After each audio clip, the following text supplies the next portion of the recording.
Welcome to the 2019 first ever Central Lyon podcast. My name is Colby, and I am joined by Jay, Cole, and Carter. And our special guest this week is our Superintendent Dave Ackerman. Welcome to the show. Hey, thanks for having me. So, Jay, you had a question, right? Yeah, I just kind of wanted to start off with a background of Mr. Ackerman, college choice, career history. So we'll start with college. Where did you attend college? Well, I graduated from Iowa State. I actually started college at a place called Westmar in Lamar's. Westmar doesn't exist anymore, but because it closed down shortly after I left, I'm certain. But anyway, yeah, actually grew up in George and went to George High when it was just George High. We're the Fighting Blue Jays, of course. Blue Jays, yeah. The Blue Jays.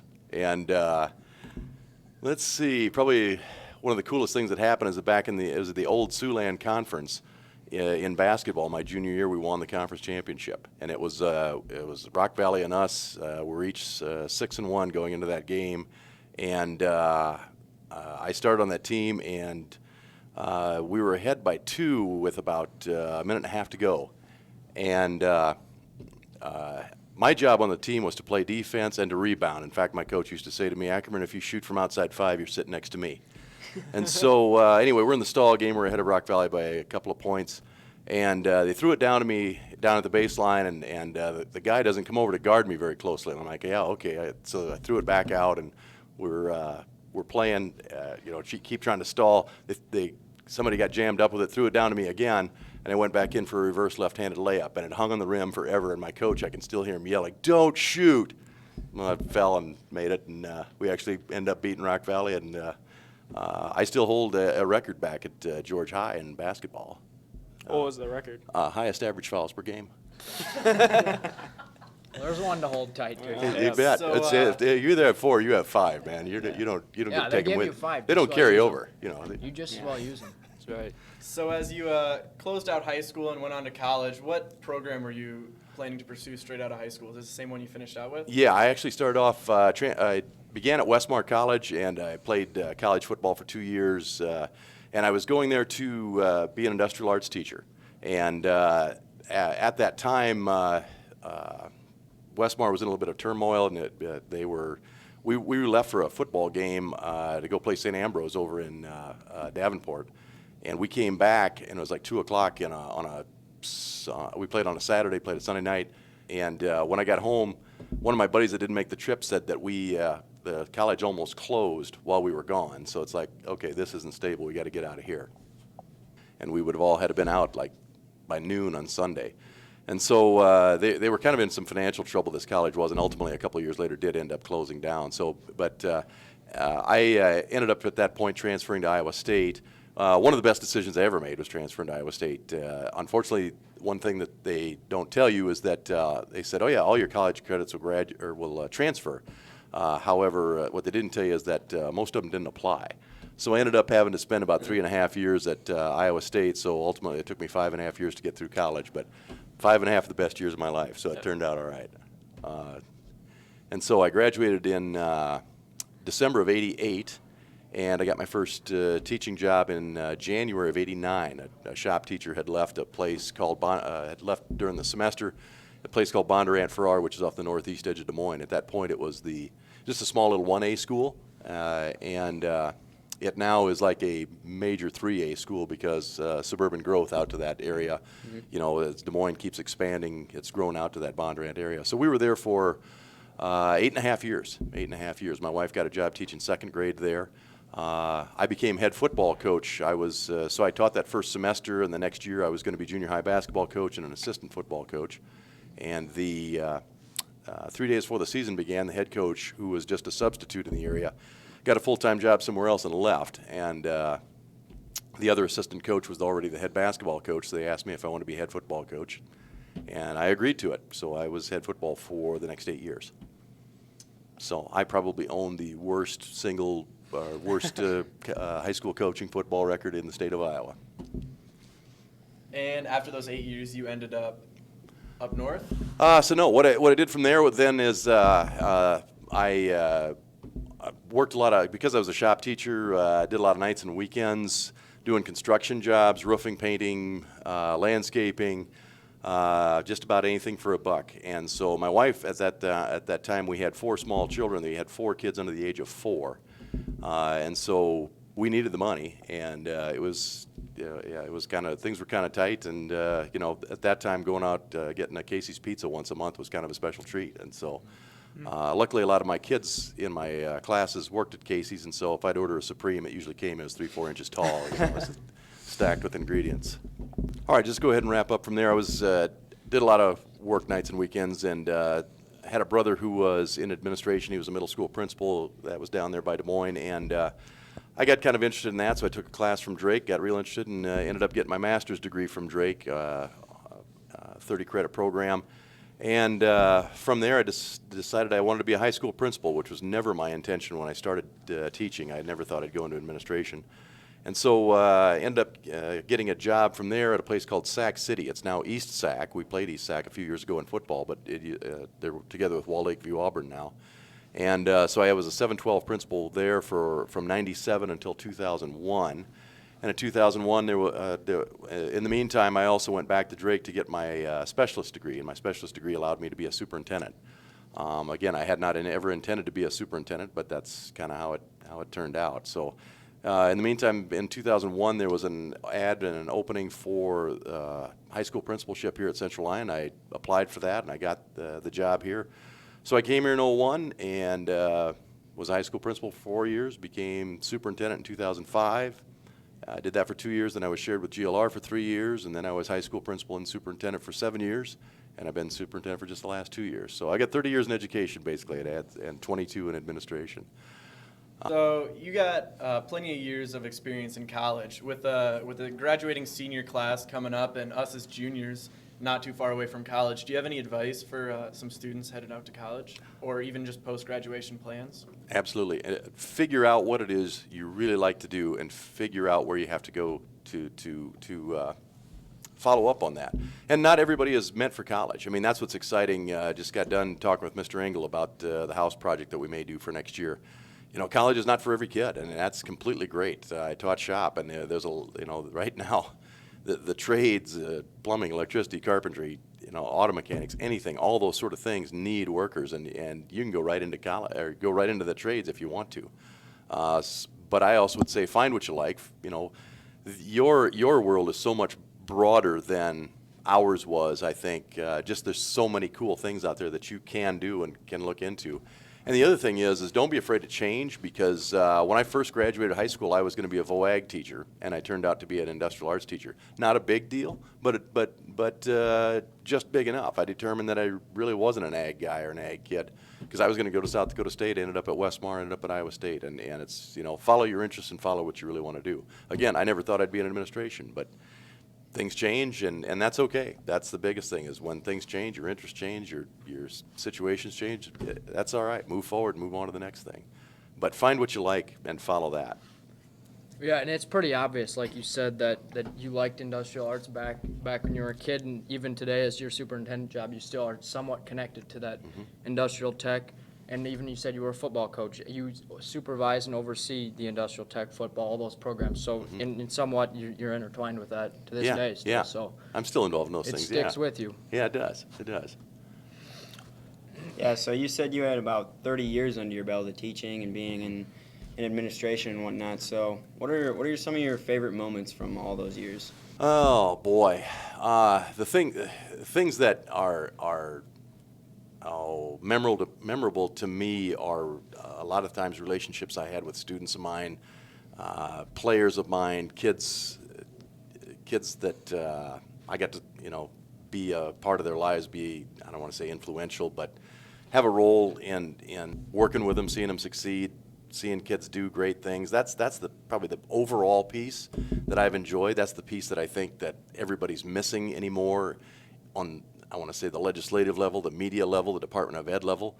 Everybody wants test scores, and they want, all kinds of forms and bureaucracy, and schooling and teaching is about relationships, and that's been lost. That's been lost at the upper levels. It still happens right here in your classrooms, but, that's what I loved about education is, having an influence and trying to be a role model for kids. Now, not all kids, I did a paper once, and I did a study on who was your favorite teacher and why. And every teacher in the high school was named as being a favorite teacher by some kid, and that shows you that connections are the big piece of it, and that's what I've enjoyed the most. Highlights, there was there were 3 years there in a row that we went to the football state championships. Going to the state in volleyball, going to state in track, winning state in basketball. Selfishly, when my kids played, I enjoyed watching that. My son threw that touchdown pass against West Lyon in the waning seconds. That was awesome. That was fun.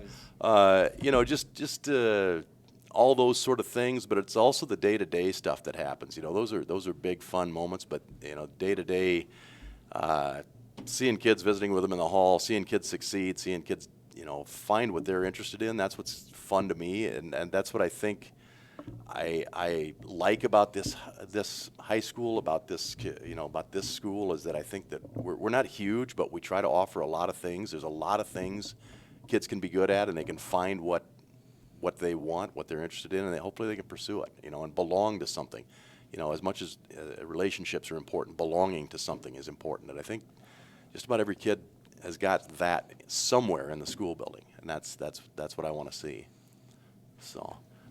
You mentioned your son Ross throwing that touchdown pass. To hit on your kids a little bit, what are your kids doing these days? Well, my oldest is Abby, and she married Jordan Gakey, and who was a Central Lyon grad, and they are in Sioux City. He works in sales with Tyson, and she is a speech pathologist. They both graduated from UNI, and they have our grandson Kane, who our only grandchild. That really changes things up.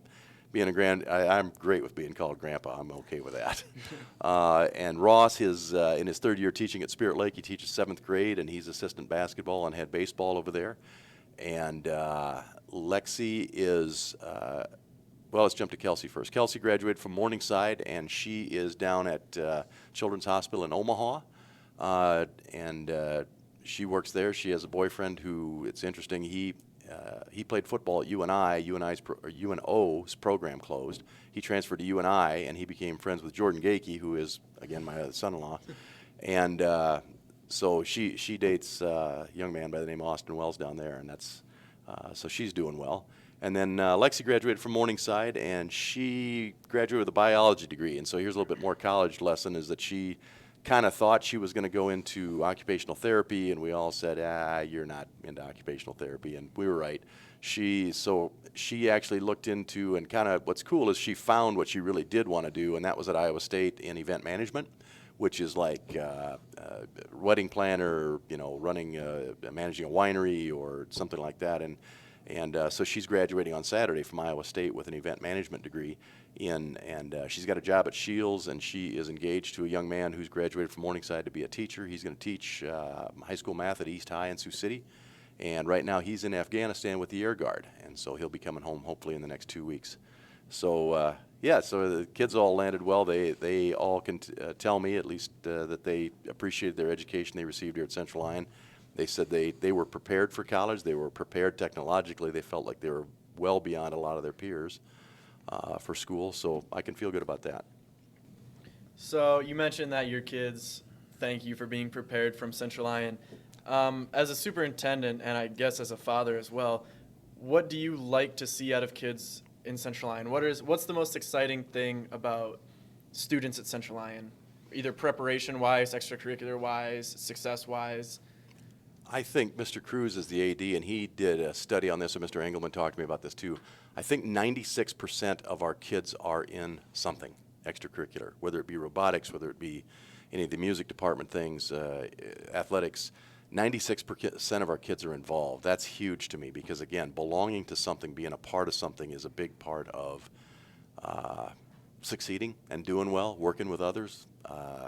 So that number to me is important. Test scores are important too, and I don't, I go back to this. I don't want to take credit for that. It wasn't my job. It was my job to put the opportunities in place and to hire good people. That's my job. My job is not to do the actual teaching. That's what's been kind of cool about this is to help other people be successful by having them, the financial funds to do things, to have the technology in front of the kids to do things, to make those opportunities available. That's my job. So unfortunately, the distance from the kids sometimes is what is unfulfilling about it, is that I'm not as close as I used to be, and that's the part I really miss probably the most. So with your years winding down here at Central Lyon and all these memories and stuff you've made, what do you see yourself doing in the future after teaching or after being superintendent at Central Lyon? Retirement plans, you're asking me, right? Yeah. I'm probably self-diagnosed as ADHD. I am interested in thousands of things. If you're familiar with my property, I have a barn and a shed, and it's full of unfinished projects from mini bikes to go-karts to motorcycles to woodworking to antiques to it's just wide and varied. And I've got the problem is I live near the junkyard. Drive by there and so I'll grab stuff out of there real easily. And this week has just been awful for me. Drive through town. I've vowed I will not pick anything up. So far, I have not. I have not picked because my struggle is, and I see potential in everything. It's like, man, I could take that and I could turn this into this and this and yeah, and it's about half the time I can pull that off. About half the time I end up taking it back to the junkyard. So yeah, I'm interested in 1,000 things. I've enjoyed this career immensely. I'm also looking forward to doing something else. I'm looking forward to being lots of things get brought to me. Okay, problems, issues, solve this. A lot of times they're problems I didn't create, but they're problems I have to deal with. And one of the biggest things, I'll be excited next year when it snows. I'm going to roll over in bed and not care, instead of driving the roads like I do now. And so I also, my old industrial arts piece comes back sometimes. I see the question list here in front of me, which probably isn't fair, is that, you're going to ask me about coffin building. That's something I kind of decided I think I want to do because my father passed away last February. And for years, my dad would always say, well, when I pass away, I just want a pine box. I want a pine box. And he would say that. And a few years ago, we would go up north fishing. And we'd go past this Amish country, and there was a guy with a sign by the road that said homemade caskets. And my dad's like, pull in there, pull in. I'm like, we're not pulling into the casket store. We're not doing this. And he's like, no, I want to do this. So we pull in there, and the guy is an Amish guy, and he turned an old grain bin into a showroom, and he made all kinds of different caskets. My dad said, yep, right there, that's what I want. So we didn't buy it that day, but when Dad passed away, my brother and I got a hold of the guy, and believe it or not, this Amish man had a website. And so we called him up, and he would meet us halfway, and we drove and we picked it up, and it was. I've said this to Mrs. Crone before. I've said I'm looking for a word to describe this, and ultimately I came to it. The word is cathartic, and you can look that up. But basically, it's a healing from going through a process that ultimately makes you come out feeling better on the other side of it. And so, at my father's funeral, I had a number of people, relatives and such, that came up to me and said, where did you get that? Because that's what I would like. I would like a pine box just like that. And so I ultimately said, you know what, my old shop teaching things, and I'll have time, and I got space, and I've got the tools that maybe I'll do that. And if people want them, they can get one, and if not, that's okay too. So that's how I came to that. And I know it's strange and odd. People hear that and they go, what are you thinking? But it's for me, it would be kind of and I also think about situations where I might be able to donate that to people who would have financial constraints that might not be able to afford those things, because those can be kind of high priced. So that's very cool to hear. That's a hobby not all people have. Yeah. And it's something different. Yeah. Something different. We'll move into our next topic. We've heard that you're pretty passionate about music. You know a lot about music history, and musicians, different types of music. What's your type of taste? I know a couple years ago, I was brought along to an Arlo Guthrie concert, and I happened to run into you at this Arlo Guthrie concert. Correct. I remember that. I absolutely was raised on all kinds of music. In fact, on a Sunday afternoon at my house, the AM radio could get KNUJ out of New Ulm, and my father listened to polka music all Sunday afternoon, and that's the only thing that was on. And so I could still remember that. So I've been exposed to an awful lot of music. I would say, obviously, I grew up on rock and roll. Last night, I thoroughly enjoyed the choir gave tribute to me and with a montage of songs from Queen. And the funny thing is, I was going to bring it today and I forgot it. But I mean, I had a Queen album on 8-track. You guys even know what an 8-track is? I do. Do you? Yeah. Okay. I had my first car was a 75 Ford Elite, and I had an AM radio in it, and so I had to install an underdash 8-track and jack up the speakers in the back window. Okay, and so I have a whole large. I still have that collection of 8-tracks, and I have an old 8-track player at home. But so anyway, old time rock and roll. I've got, and yet I don't want to be that old guy, but you know. It's funny because the AC/DC stuff that people listen to now, we had that back when I was a kid in the early '80s. I'm also a big country music fan, and yeah, I actually was taking a friend of mine to that Arlo Guthrie concert, but I had a great time. That was fun too. I can remember his songs on the radio. I'm a big fan of the Eagles. I got to see the Eagles twice before Glenn Frey passed away, and so that was cool to me. I got to see them in Sioux Falls and Des Moines. One of the things that's happened to me is I've begun to go to concerts. I really enjoy attending concerts. Over my 30 years in education, I've attended thousands of sporting events. Mostly high school, or I coached junior high basketball for years too. But I really enjoy going to concerts my last few years. But I've really gotten into country music lately, and Jake Owen and I know he's coming in. We're going to Kenny Chesney here in a couple of weeks. We've been to see Blake Shelton.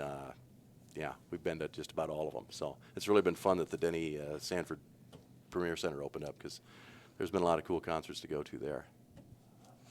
All right, so as we wind down on this, I have some rapid fire questions for you, about 5 or 10 of them. Okay. So we'll start here. We finish the interview and you step outside the office and find a lottery ticket that ends up winning $10 million. What will you do with it? Think about all the things I could do, and then let somebody know that I found a ticket that belongs to somebody else. All right. If you could be any animal in the world, what animal would you be and why? Oh, wow. I got nothing. Let's come back to that. All right. If you could describe yourself in one word in high school, what were you? An outlaw. What advice would you have for your previous boss? My previous boss? Yes. Oh. I'll go back a couple of bosses ago. Not to take things so seriously. Relax and enjoy life a bit. I think that's definitely a more insightful response now that you're the boss. Yeah. I think that's learning from experience. Yeah. You get to that advice actually means something. Yeah, exactly. All right. What is the funniest thing that has happened to you recently? The funniest thing that's happened to me. We have to come back to that. I got to think about that. One of the funniest things I still remember is one of my first weeks of teaching. I was teaching 8th graders. It was industrial. It was intro to industrial arts, and I'm teaching, and I got the kids lit up. Man, they are paying attention. They're laughing and they're nodding and they're all into it. And I'm just like, man, I'm nailing it today. And finally, some girl says to me, "Mr. Ackerman, your zipper's open." Oh. Way to start the day. Yeah. Okay. Yeah. All right. And for the last one, what would you say you were known for from Central Lyon? Probably a couple sayings. All we do is win. Hopefully my enthusiasm. Hopefully my support of kids. Hopefully my energy and just I did my best. Yeah, well, we enjoyed having you today on the show, Mr. Ackerman. Thanks for your time for our first airing. And for our next podcast, we'll have another special guest, and the clue for this one is This person is related to the Wright brothers and was in Las Vegas the night Tupac was shot.